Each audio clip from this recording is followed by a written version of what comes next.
Hello everyone, स्वागत है आपके अपने यूट्यूब चैनल एक्सपर्ट मैथ की क्लास में। दोस्तों, today we will discuss about class 10th MP board chapter 14 subject math. Chapter name is statistics. Chapter number 14 statistics यानी सांख्यिकी में तीन बातें महत्वपूर्ण हैं। माध्य यानी मीन, माध्यक यानी मीडियन, बहुलक यानी मोड। माध्य यानी मीन इक्वल टू होता है summation f x upon summation f. माध्यक यानी median equal to l plus n upon 2 minus c f upon f into h. बहुलक यानी mode equal to l plus f one minus f zero upon 2 f one minus f zero minus f two into h. सबसे पहले इसमें हम माध्य यानी mean equal to summation f x upon summation f को समझेंगे। देखते हैं माध्य यानी mean equal to summation f x upon summation f. माध्य को समझने के लिए मैंने बोला कि एक क्वेश्चन लेना पड़ेगा। तो आपके बुक में क्वेश्चन इस प्रकार रहेगा: पौधों की संख्या, नंबर ऑफ प्लांट्स, घरों की संख्या, नंबर ऑफ हाउसेस। इतना दिया रहेगा। ये दो सारणी बनी रहेगी। इसमें एक्स अपने से निकालना पड़ेगा, एफ एक्स अपने से निकालना पड़ेगा। तो ये कैसे निकालेंगे देखते हैं इस क्वेश्चन में।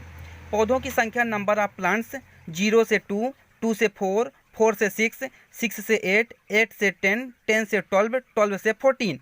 यहाँ घरों की संख्या एफ यानी नंबर ऑफ हाउसेस 1, 2, 1, 5, 6, 2, 3 है। तो एक्स इक्वल टू होता है L1 प्लस L2 अपान 2। L1 होता क्या है? L1 इस सीरीज में जो ये 0 है, 2 है, 4 है, 6, 8, 10, 12, ये पूरी सारणी L1 की वैल्यू कहलाएगी।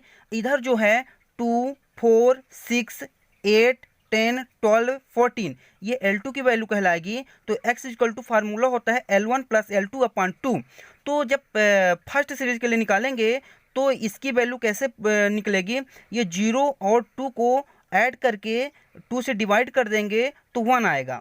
अब फिर इसी प्रकार से आगे करेंगे। 2 और 4 है यहाँ पास, यानी 2 और 4 है, दोनों को सम करके 2 से डिवाइड कर देंगे तो 4 और 2 यानी 6 में 2 को डिवाइड किए तो 3 आया।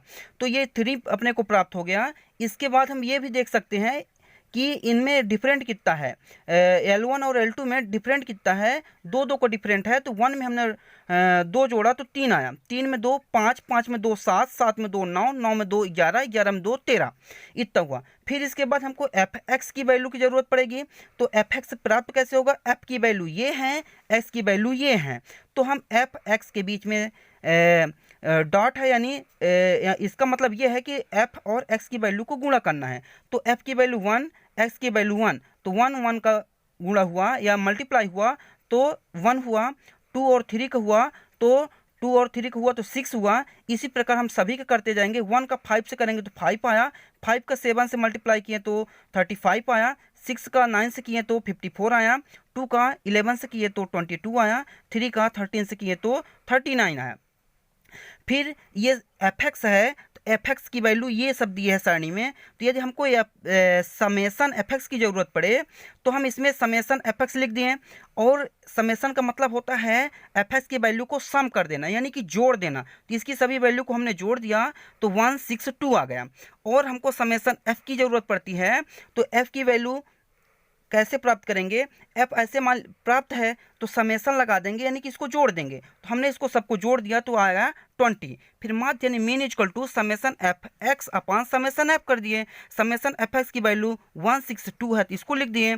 समेसन एफ की वैल्यू 20 है तो 20 कर दिए। माध्य यानी मीन इक्वल टू 162 अपान 20 फार्मूले में पुटअप कर दिए। और इसको 162 को 20 से डिवाइड कर देंगे तो 8.1 आएगा। लिख देंगे, आता है माध्य मीन 8.1 होगा। मीन के दूसरे क्वेश्चन की ओर चलते हैं। दूसरा क्वेश्चन है, इसमें दिया रहेगा दैनिक व्यय परिवारों की संख्या। इसमें क्वेश्चन में दिया रहा है दैनिक व्यय परिवारों की संख्या दिया हुआ है। दैनिक व्यय दिया है 100 से 150, 150 से 200, 200 से 250, 250 से 300, 300 से 350।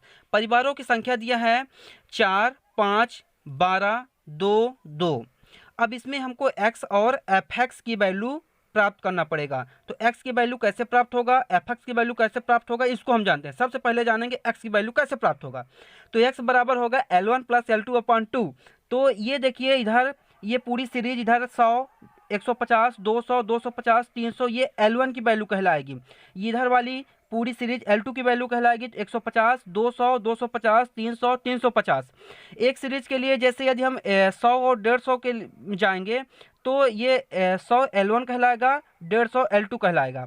तो इसमें x की वैल्यू प्राप्त करने के लिए फर्स्ट सीरीज में क्या करेंगे, x बराबर L1 प्लस L2/2 करेंगे। तो L1 की वैल्यू 100, L2 की वैल्यू 150। तो दोनों को हम जोड़ देंगे, 2 से भाग दे देंगे तो 125 आ जाएगा। इसी प्रकार से अगले सीरीज में चलेंगे तो अगला सीरीज में है 150 और 200। तो L1 की वैल्यू 150, L2 की वैल्यू 200। तो इसमें हम क्या जोड़ेंगे, तो x बराबर L1 प्लस L2/2 करके जोड़ देंगे तो 150 में 200 जोड़ेंगे तो 350 आएगा। 350 में 2 का भाग देंगे तो 175 आया। फिर इसके बाद हम देख लेंगे, ये सब करने में ज़्यादा टाइम लगेगा तो हम इन दोनों का डिफरेंट देख लेते हैं कि कितना डिफरेंट है। 50 का डिफरेंट है तो 125 में हम 50 जोड़े तो 175 आया। 175 में 50 जोड़े तो 225 आया। 225 में हम 50 जोड़े तो 275 आया। 275 में 50 जोड़े तो 325 आया। फिर इसके बाद हमको एफ एक्स की वैल्यू प्राप्त करना है। तो एफ एक्स इसका मतलब यह है कि एफ की वैल्यू परिवारों की संख्या है। तो ये 4, 5, 12, 2, 2 और x की वैल्यू ये सब दिए हैं। तो हम 4 का 125 से गुणा करेंगे तो 500 आया। 500 यहाँ पास 5 का गुणा 175 से करेंगे तो 875 आएगा। 12 का गुणा 225 से करेंगे तो 2700 आएगा। 2 का गुणा हम 275 से करेंगे तो 550 आएगा। 2 का गुणा 325 से करेंगे तो 650 आया। इसके बाद हमको जरूरत पड़ेगी समेसन एफ एक्स की। एफ एक्स की वैल्यू ये है, समेसन लगा दी, इसका मतलब कि एफ एक्स को सभी को जोड़ देना। तो सभी को हमने जोड़ दिया तो कितना है 5275 आया। इसके बाद फिर हमको समेसन एफ की जरूरत पड़ेगी। तो एफ की वैल्यू ये दिया हुआ है तो समेसन लगा दें, इसका मतलब क्या है, ये वैल्यू को हमको जोड़ देना है। तो सबको हमने जोड़ दिया तो कितना आ गया 25 आ गया। तो समेसन एफ की वैल्यू आ गई 25। फिर माध्य यानी मीन इक्वल टू हो जाएगा summation f x upon summation F. तो समेसन एफ एक्स की वैल्यू कितनी है 5275। तो ये यहाँ पास समेसन एफ एक्स की जगह पर 5275 कर दिए। समेसन एफ की वैल्यू 25 है तो समेसन एफ की जगह पर हमने 25 कर दिया। तो ये माध्य यानी mean equal to summation f x upon summation f बराबर यहाँ पास क्या हुआ 5275/25। इसमें हमने भाग दे दिया 5275 में 25 का तो 211 आया। तो लिख देंगे अतः माध्य मीन यानी 211 होगा।